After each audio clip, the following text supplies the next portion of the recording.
लंका में वास्तविक संतत्व को नहीं आप खोज पा रहे हैं, तो गोस्वामी तुलसीदास जी ने हमें रामचरितमानस रूपी एक शाश्वत सदगुरु दिया है।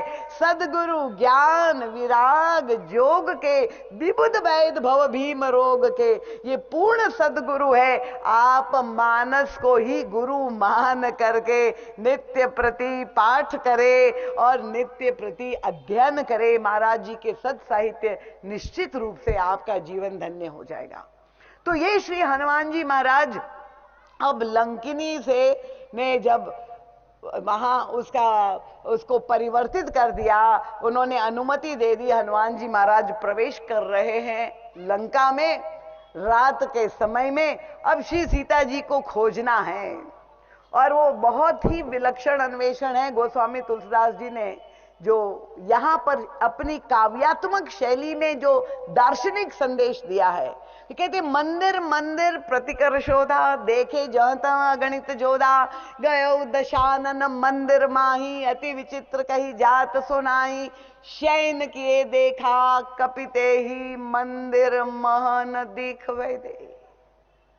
लंका की स्वर्णिम अट्टालिकाएं, सारे जितने भी मकान थे जिसमें राक्षस रहते थे, हनुमान जी महाराज ने पहले बाहर से लंका का अवलोकन किया, कहीं शांति रूपा सीता है, भक्ति रूपा सीता है। फिर ये स्वर्णिम महलों में नहीं मिली, तब वो अंदर एक एक महल में प्रवेश करके एक एक कमरे में खोज रहे, कहीं शांति रूपा सीता है। और यहां तक रावण के भी महल में गए, गयऊ दशानन मंदिर माही, अति विचित्र कही जात सुनाई, वहां पर शयन किए देखा कपिते ही। बिल्कुल नशे में धुत पड़ा हुआ था वो दशीश सोने के पलंग में, और चारों ओर ऐसा विभत्स दृश्य, सारे संसार की सुंदरिया, देव यक्ष गंधर्व नर किन्नर राजकुमारी, जीती बरी निज बाहुबल बर सुंदर बहुना, सारी सुंदरियों को एकत्रित करके अपने महल में इस विलासिता का केंद्र बनाकर सबके बीच में ऐसा विभत्स दृश्य था। अब श्री हनुमान जी महाराज को कितना कठिन कार्य सौंपा गया, जहां सारी संसार की सुंदरियां हो। प्रभु ने जाते समय लक्ष्मण हनुमान जी को कोई सीता जी की फोटो तो दी नहीं थी कि तुम मिलान कर लो। अब इतनी सुंदरियां जहां पड़ी हुई हो, उसमें से कौन मेरी मातेश्वरी है, हनुमान जी को निर्णय करना था।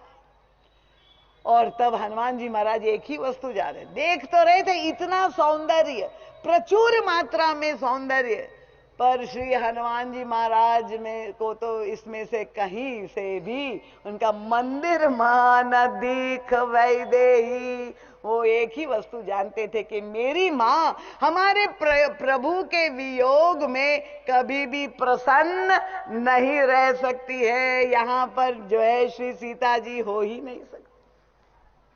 पर महाराज श्री कहते अंत तो गत्वा, श्री हनुमान जी महाराज ने ये जितने भी मंदिर थे लंका के, इतने सुंदर थे, उनको एक तो पहले मंदिर की उपमा दी और फिर ये सारे मंदिरों को जला दिया।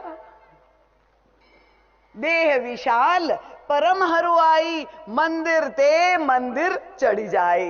एक ही शब्द की पुनरावृत्ति गोस्वामी तुलसीदास जी बार बार कर रहे, आश्चर्य नहीं हुआ? मंदिर को तोड़ना, किसी के घर को ही जला देना पाप है, हनुमान जी महाराज मंदिरों को जला रहे, त्रेता युग की कथा है। क्या हम सनातन धर्म अवलंब करने वाले लोगों ने कभी इस तत्व पर विचार किया? श्री हनुमान जी महाराज भक्ताग्रगण्य हैं, क्या हनुमान जी कोई मंदिर को जला सकते हैं? बताइए, हनुमान जी कोई मंदिर को जला सकते हैं? पर यहां लिखा गोस्वामी तुलसीदास जी ने यही है कि सारे मंदिरों को जला दिया। क्या तात्पर्य था? गोस्वामी तुलसीदास जी मंदिर शब्द की पुनरावृत्ति कर रहे, इसका क्या मतलब है, क्या संकेत है, क्या संदेश है? ये कौन से मंदिर है लंका में जिसको हनुमान जी ने जला दिया? क्योंकि वहां आगे चलकर जब रावण के मंदिर से निकले हनुमान जी बाहर, निराश होकर, कहीं भी सीता जी नहीं मिली, तो बाहर जैसे निकले तो अचानक दृश्य बदल गया। क्या दृश्य दिखाई दिया कि भवन एक पुनि दीख सुहावा।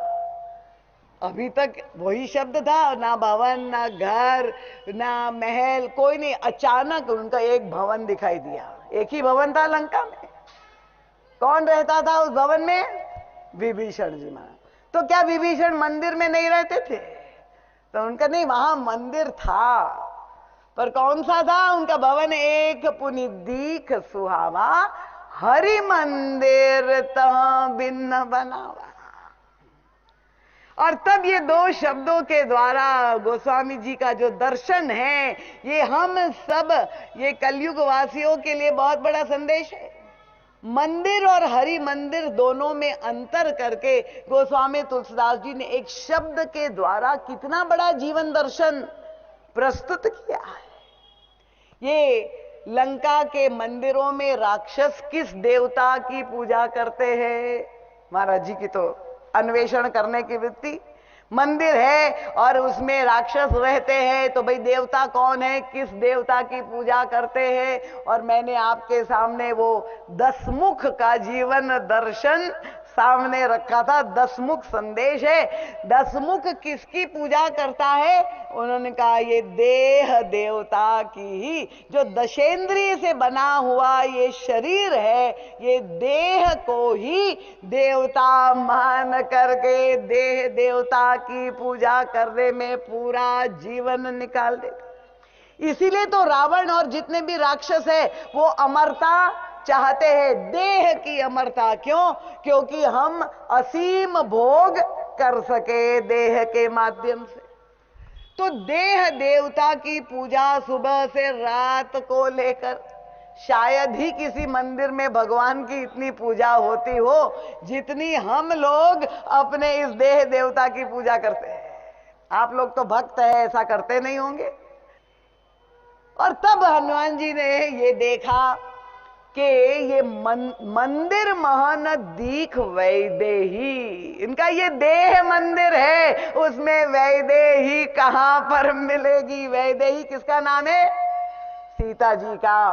सीता जी वैदेही है, वो महाराज विदेह की पुत्री है, शरीर से नहीं, तो पृथ्वी की कन्या है। तो देह भाव से जो ऊपर उठा है वही वैदेही है। उन्होंने कहा ये देह नगर में, देह मंदिर में वैदेही नहीं हो सकती। ये दिखाई दे रही है सारी समृद्धि, ये सोने की लंका जगमगा रही है। हनुमान जी ने क्या किया? आग लगा दी। क्यों जला दिया? फूंक दिया पूरी लंका को। अगर आपको कोई कहे किसी देवी का नाम लेके, बहुत सुंदर है, ऐसी अद्भुत सौंदर्य है, इनकी आंखें ऐसी, इनका नाक ऐसा, उनके कान, उनके बाल, इनका रंग रूप वर्णन करे, आपके मन में आकर्षण होगा, देख ले कैसी है। धीरे से कहा कि प्राण चले गए, तो आप क्या करेंगे? दर्शन करने जाएंगे? आप कहेंगे उठा करके फूंक दो। तो जिसमें प्राण तत्व ही नहीं है, गोस्वामी तुलसीदास जी कहते प्राण कौन है? ये कि भक्ति ही प्राण है। तो इतनी संपत्ति है पर कहीं भी शांति नहीं है। ये भ्रांति, ये संदेश दिया गोस्वामी तुलसीदास जी ने। ये सोने के महल में रहने वालों को आप ये मत समझिए कि परम शांति अनुभव कर रहे, बड़े प्रसन्न हैं, वहां भी शांति का अभाव है। हनुमान जी ने आग लगा दी, फूंक दो। क्यों? उनका अंतिम गति यही होनी है। ये देव देवता की कितनी ही तुम पूजा आजीवन कर लो, एक दिन उसको जलाना ही पड़ेगा। श्री राम किंकर प्रभु